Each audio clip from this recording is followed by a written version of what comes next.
Dear friends, I am Dr. Keshavamurthy CG. Welcome to my Geriatric Medicine channel. I am from Shumaga. In the previous episode, I have talked about the heart attack and etc. Now, I will just discuss the health care of the elderly persons.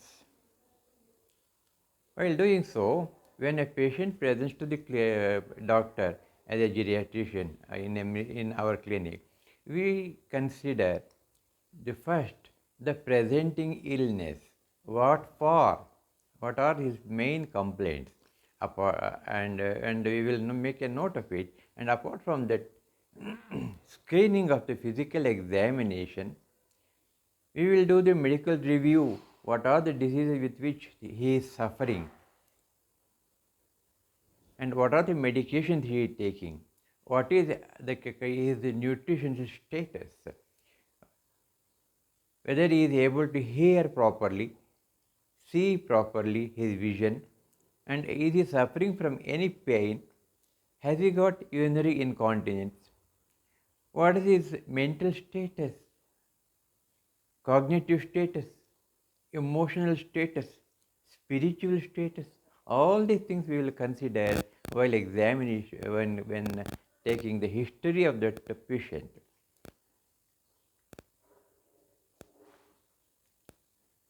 Then we will consider whether he has got any balance issues like vertigo or Parkinsonism. Is he able to walk along a straight line, etc.? What is his physical condition? Is he frail individual? Is he suffering from heart failure? Has he got depression?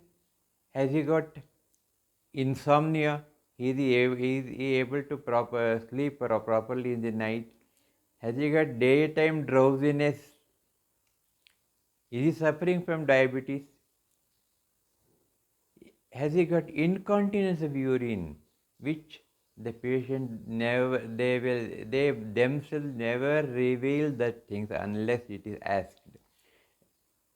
Whether he has got constipation, is he able to pass stools every day or at least once in 2 days or 3 days properly?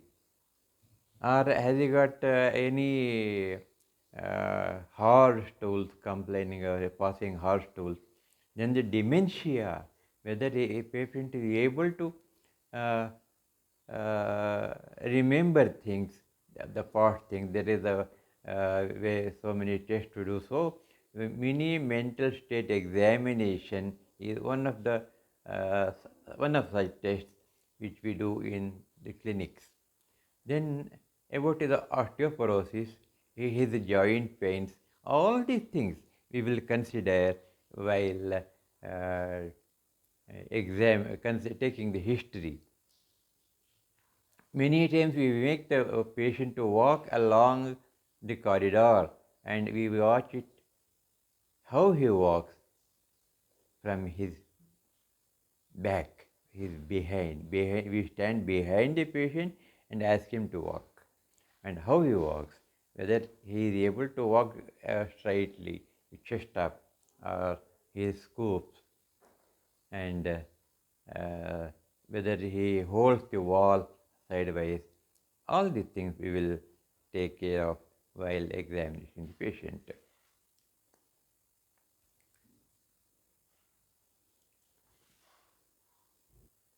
Apart from that, we consider the activities of daily life.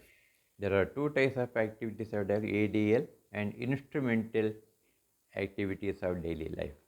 Whether he is able to take bath by himself, whether he dresses himself and walks properly, goes to toilet on his own, eating habits, is he able to swallow the food properly.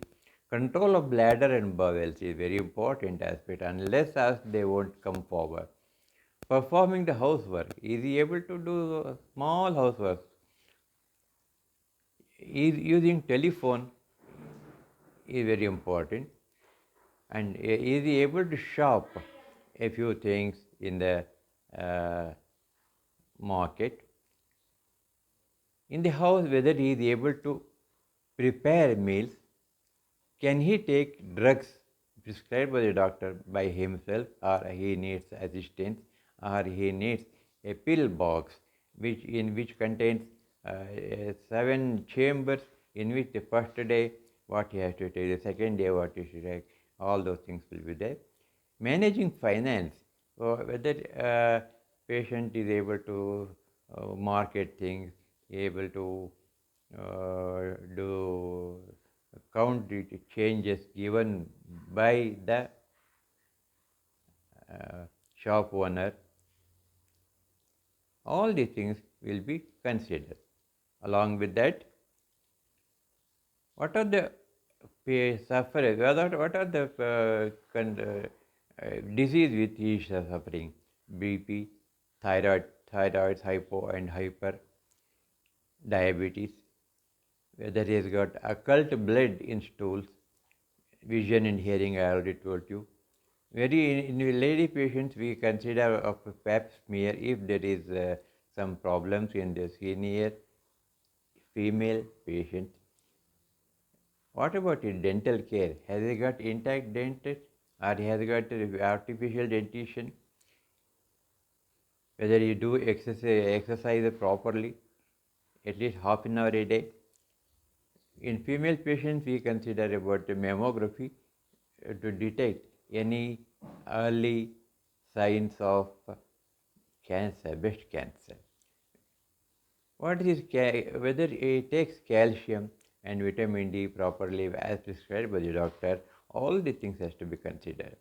Cognition, whether he is able to remember 3 objects which the patient doctor told, and after 1 minute if he is able to remember those things and repeat it, then the moods, depression, hopelessness, lack of interest in doing things, all the things will be considered. Whether I don't directives like will about his property, as he prepared his gait and bearing. Gait is the walking style of the patient, and whether he is able to maintain his balance while walking is also considered. Sensory ability. Report 3 numbers whispered 2 feet behind the head of the patient, and whether he is able to hear all those things is very important. Ability to read Snellen's chart with spectacles. Snellen's chart is the patient is a test for the vision of the patient. Upper extremities, the upper limbs, whether he is able to move it properly. Has he got vertigo, that is dizziness, loss of equilibrium, instability, in which we consider vision, vestibular activity, and proprioception such as touch, pressure and vibration tests, hearing and cerebellar tests, finger nose test, Romberg test, heel to shin, get up and go test. All these things are very important in assessing the physical fitness of the patient. Urinary incontinence, I have already told you, and assistive devices, whether the patient uses cane or a walker or a wheelchair, a hearing aid, spectacles, grab bars in the bathroom, shower bench while taking a bath, and lastly, whether a patient takes care of himself or he needs nursing by caregivers like nurses, home nurses, family members, friends, volunteers, etc. Lastly, we will make a list of the drugs which he is taking for various ailments, diabetes, blood pressure, cardiovascular system, that is about cholesterol, and so many things. So, friend, you should know all these things while examining the patient, and as a patient also should know what the doctor is looking for in that particular patient. Dear friends, go through this channel, like it, subscribe it. I will repeatedly tell you, subscription doesn't carry any financial burden to you. It is 100% free. And share the information with your friends. Ask them to subscribe also. The number of subscription which you give to my channel will encourage me to give much more important aspects in future in my channel. Thank you. Thank you very much. Thank you. And Jai India, Jai Karnataka.